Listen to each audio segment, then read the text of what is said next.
Siapa dia perok anak yatim ingat molek weh. Walau mek dia sendiri pun beringat molek. Pok dia mati dah. Lepas tu harta dia ada sikit sebanyak, jangan nak makan kosek.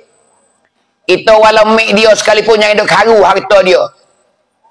Kita nak ambil karu tak boleh, untuk kita tak boleh. Jangan duk ambil duit kebun getah dia tu. Wak beli motor kita tak boleh. Wak beli kakak mah kita tak boleh. Wak beli kereta kita tak boleh. Malaikat untuk guna untuk budak tu boleh. Nak beli pakaian dia, nak beli makanan dia. Nak beli apa saja saya nak boleh. Kita nak pergi wak beli kosek tak boleh, kita mak pun. Ni nak ayat tu. Ni harta nak yatim ni. Tu. Anak kita ni pak dia kaya. Pak dia ada kereta, ada rumah pitu, ada kebun. Bila pak mati, bagi saka boleh dah ke anak kecil lagi tak kembali lagi panggil anak yatim. Kita bining ni nak ayat tu. Kita bining ni nak ayat tu ke apa? Kepala banyak. Lain pada tu tengok. Kalau serekat belah dua. Kata ada serekat boleh kepala banyak ya.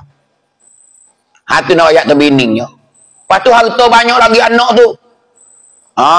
Bining jangan buat beli kakak mah. Bining jangan duk jual harta tu, gadah harta tu, ambil laba harta tu, buat guna diri tak boleh. Kalau lagu tu dua lain neraka lah. Dua lain neraka ni harta ni yatim ingat molek ni.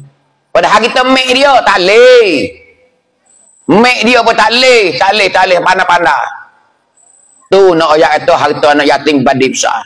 Siapa dia pergi zoling anak yatim, makan harta anak yatim secara zoling, maka organing. Tuhan royak kata, mai misit kau sawan. Tak boleh masuk syurga, Hani ibu-ibu ayah-ayah.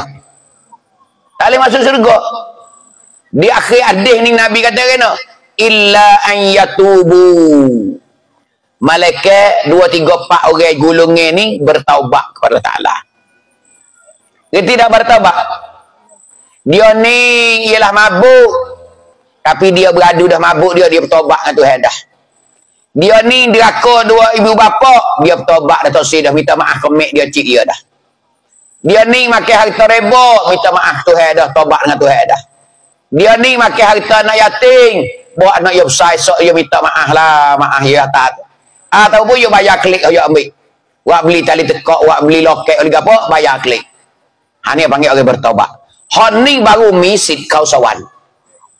Ni pak gulungnya manusia tak boleh masuk surga. Allahu Akbar. Sebab tu kita kena reti.